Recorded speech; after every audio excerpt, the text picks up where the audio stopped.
Nshuti bakunzi ba Kigalihouse turabasuhuje twongeye kubaha ikaze ni Elissa ugarutse nanone nkaba ngiye kubereka inzu nziza cyane. Uyu munsi mbazaniye ibintu byiza pe, mbazaniye inzu nziza ihendutse, niyo ya mbere ihendutse. Ni inzu ya etage yo murimo kubona hano, ifite ibyumba 4 dushe na toilette enye. Ni inzu nziza cyane ifite design nziza, ngira ngo murayibona. Mbese utasuye Kigalihouse ngo urebe ibiriho kwera urumva utacikamo. Niyo mpamvu uba ukwiye gukora subscribe kugira ngo ujye ubona ibintu dushyiraho umunsi ku munsi, kuko twebwe twarabyiyemeje nka Kigalihouse. Uyu munsi nkuzaniye inzu nziza rero ifite ibyumba 4 dushe na toilette enye, irimo iragurishwa, iri hano Kimironko, ikaba iri ku giciro cya miliyoni 180 ziri negotiable. Urabona ko ari etage nziza pe, ni etage nshyashya itaraturamo undi muntu, nziza ikomeye ifite design nziza cyane, ngira ngo murabibona. Mukomeze rero mukore subscribe kugira ngo mujye mubona ibintu nk'ibi ngibi umunsi ku munsi, kubera ko tuba tubafitiye byinshi cyane byo kubereka. Ngiye kubatembereza muri ino nzu yacu rero, ngira ngo murimo murabona design yayo. Ni inzu ifite design nziza cyane, iteye amarangi meza. Gate yayo ni iyi ngiyi, ahangaha tugeze ni kuri gate, kuri ino side ya hano urabona ko ari gate ndende nayo, ariko iyi nzu ifite view, ni nkubwira view rwose, nitugeramo hejuru uraza gutangara. Reka rero sinshaka kubatindira, ndashaka kubakorera video ngufiya kugira ngo mutarambirwa. Reka twinjirane ku nzu yacu murebe uko imeze, ntangire nyibatembereze muri compound yayo. Aho winjira tugasanga parking y'imodoka ebyiri nini cyane z'amavewiti, urabona ko zaparikamo. Ugakomeza nanone ubona design y'inzu yacu, urabona ko ari inzu nziza rwose ikomeye. Kuri ba bantu batubazaga mbese mwazatuzaniye amataje ahendutse, uyu munsi barasubijwe. Twebwe nka Kigalihouse tukuzaniye rwose inzu nziza nk'uko wari warabidusabye.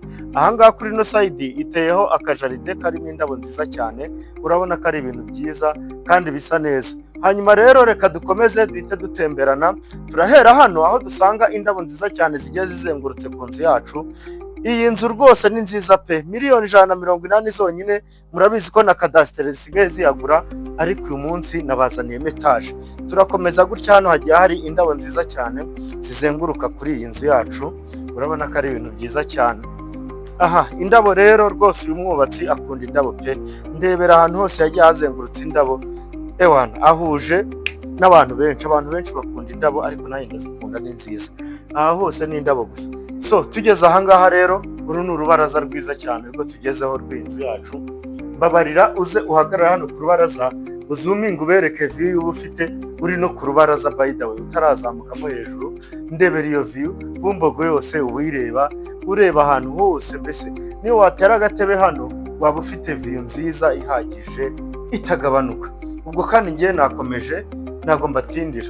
Ahangaha ndi ku rubaraza mpavuye, ndahita ninjira muri salo. Ni karibu, tubahaye ikaze muri salo yacu, aho dusanga salo nziza cyane. Salo ifite TV stand nziza, ngira ngo murayibona, idekoye neza. Sa n'uhagarara hepfo mu nguni, aho bari bube bareba ino TV stand neza, bayitegeye bareba ino salo yacu ukuntu imeze.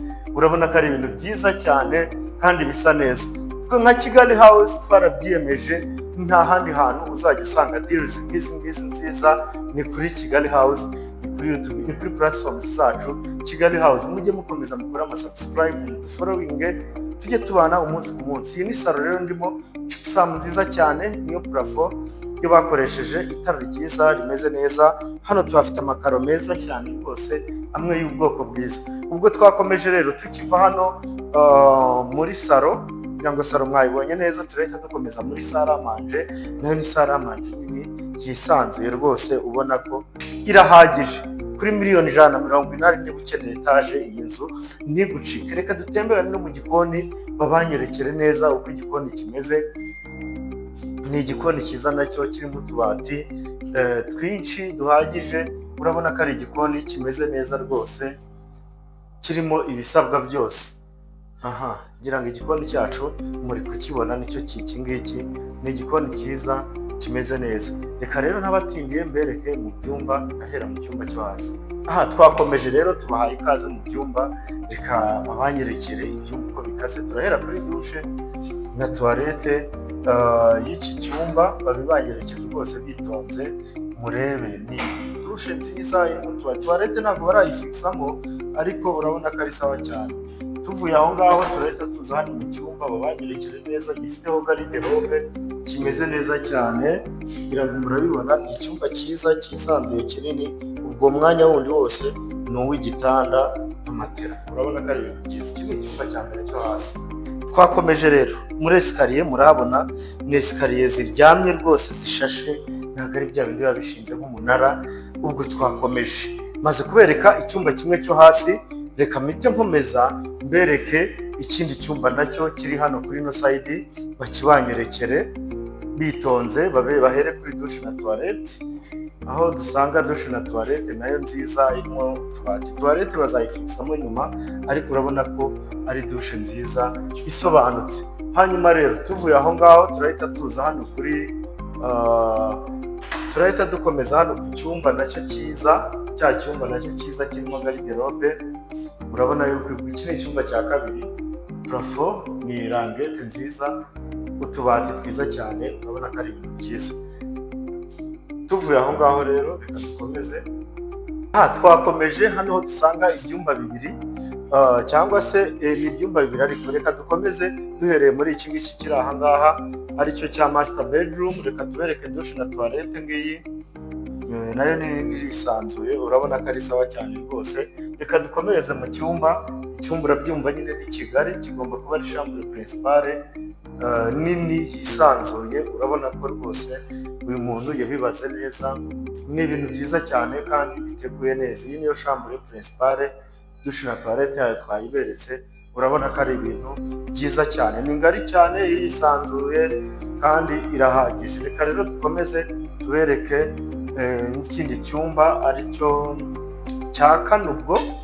ubwo tugiye kubereka ikindi cyumba cya kane aricyo iki ngiki. Reka duhere kuri dushe na toilette yacyo kugira ngo murabibona. Ni dushe na toilette nziza cyane. Hano tukahageraho dressing room y'iki cyumba nacyo kugira ngo murabibona. Ni dressing nziza, ni icyumba cyegeranye na principale. Ufite nk'abana nyine, urumva niho bazajya bakoresha. Icyumba ni iki ngiki rero, ngira ngo murabibona. Icyumba cyacu ni uku nguku kimeze, urabona ko ari icyumba cyiza cyane. Tugeze kuri bariko ya chambre principale. Ni bariko nini yisanzuye, urabona ko ari bariko rwose ihagije. Noneho ndagira ngo abereke, wicaye hano kuri ino bariko, view waba ufite. Ndebera guys, wiguriye ino nzu ukaba wicaye neza witegeye imisozi myiza yo mu Rwanda rwose. Bavuga ko u Rwanda rufite imisozi 1000, nibwo hano rwose ubu byandastandinga neza. Ndebera view guys, urabona ko ari ibintu byiza cyane byatuma uruhuka mu mutwe. Kuri miliyoni zawe 180 zonyine z'amanyarwanda, iyi nzu rwose ndagushishikariza kuyigura. Nta handi hantu uri buyisange, ni kuri YouTube channel yacu Kigalihouse. Ukore subscribe, izo nomero ziri muri screen, utuvugishe, uduhamagare cyangwa utwandikire, tugusurisha ino nzu. Gusura ni ubuntu, uduhemba gusa iyo waguze. Nyamuneka uwa mbere usura ino nzu. Mukomeze mukore subscribe. Ciao ciao.